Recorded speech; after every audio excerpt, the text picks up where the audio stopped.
Hey, hello there guys, my name is Anthony and welcome to the second episode of my series Let's Play RuneScape. Before I start with the video, I want to thank you guys for the great support on the first video. I almost got 700 likes in 3 days, which is absolutely amazing.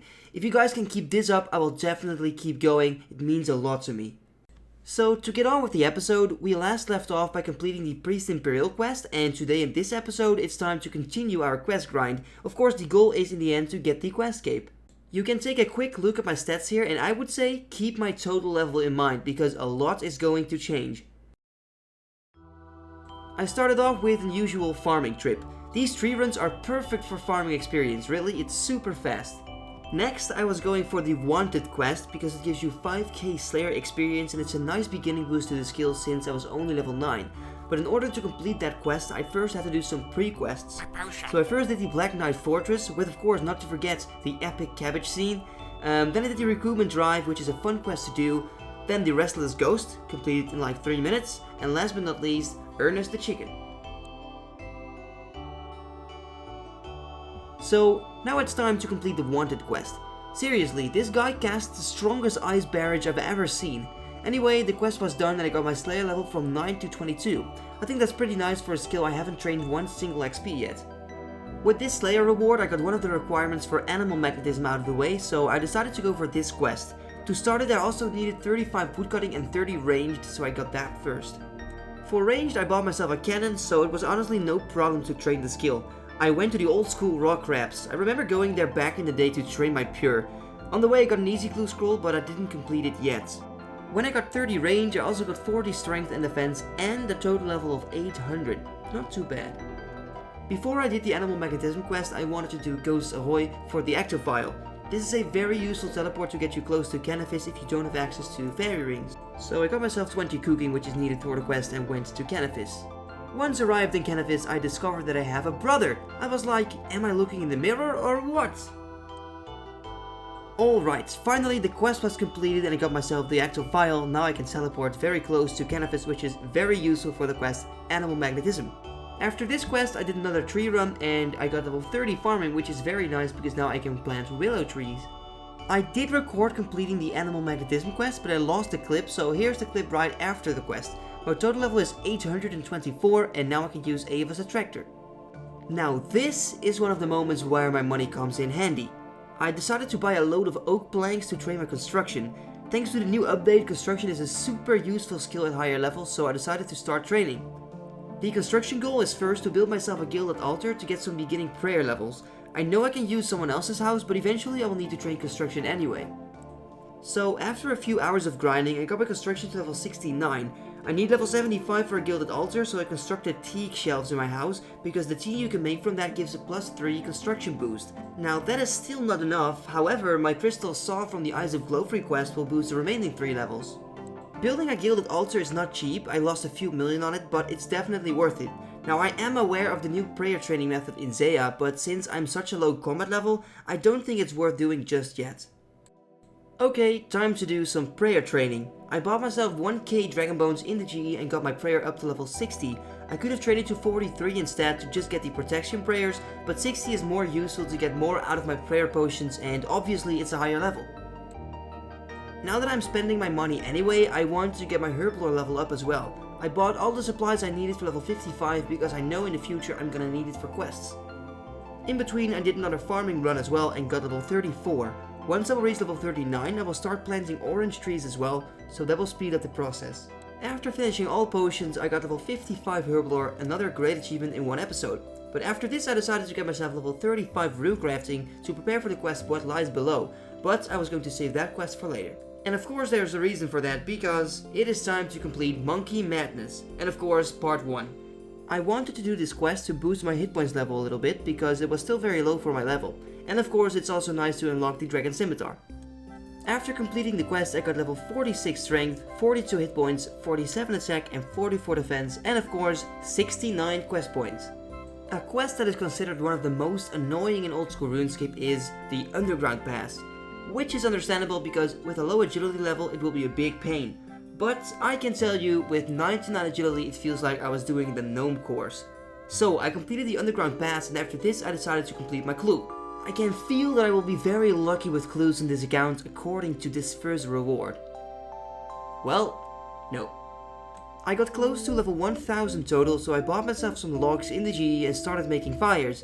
At level 43 firemaking I achieved the holy total level of 1000, but I kept training the skill until I got level 55 firemaking. In between I also did another farming trip and reached level 39, and that's the level I was talking about earlier, so now I can plant orange trees. Now my farming will train even faster.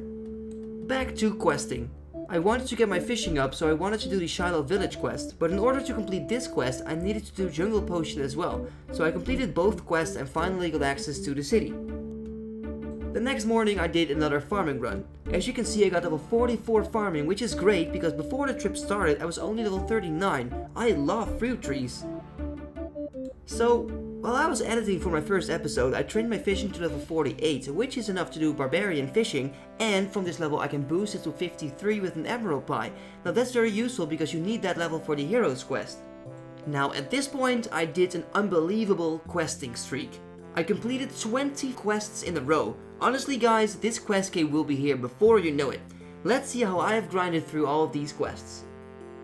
First of all, Demon Slayer. Not difficult, but I need the Silverlight Sword and eventually I want the Barrow's Gloves as well, right?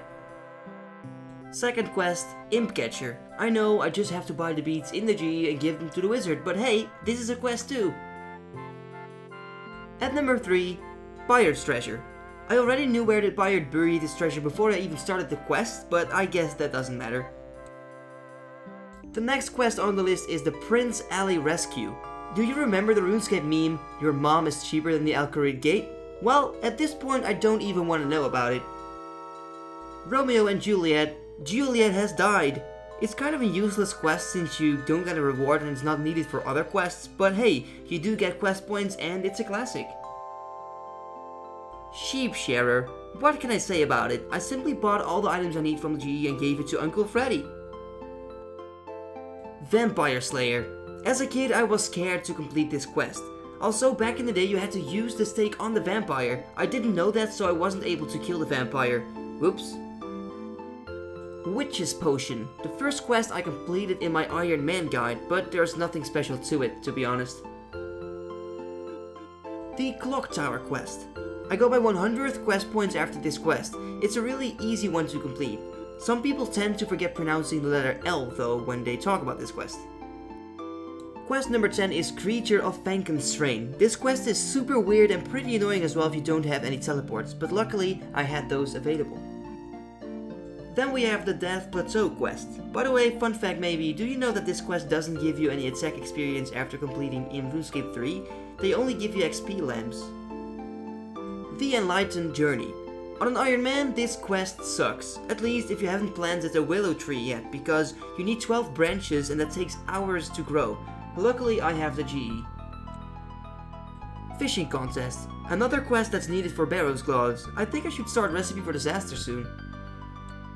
Gertrude's Cat. Every man needs a kitty at one point in his life. But in fact, I did the quest to prepare for Itchlorin's Little Helper. De Gigantische Dwerg, or in English, the Giant Dwarf. In my opinion, one of the most annoying quests out there. You have to bring these dudes different ores and bars and it takes ages. Next I did the Golem, which is a pre-quest of Shadow of the Storm, and that quest is needed as a requirement for a Recipe for Disaster. Then I did Hazel Cult, and this quest had always felt super useless for some reason. And it's actually pretty funny because at one point you actually think you have completed the quest, but it turns out not to be, so watch out for that. Horror from the Deep. Hey, this is a quest with great memories. I remember completing this quest on my PKer accounts back in the day. You know, these accounts I never ended up PKing with.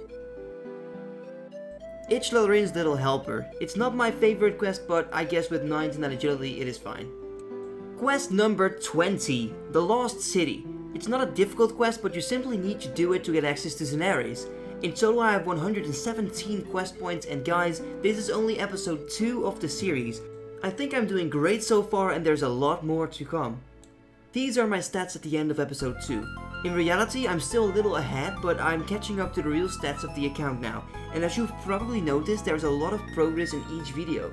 It is going to take longer and longer to make progress videos later on, so that means that eventually these episodes will be uploaded at a slower rate.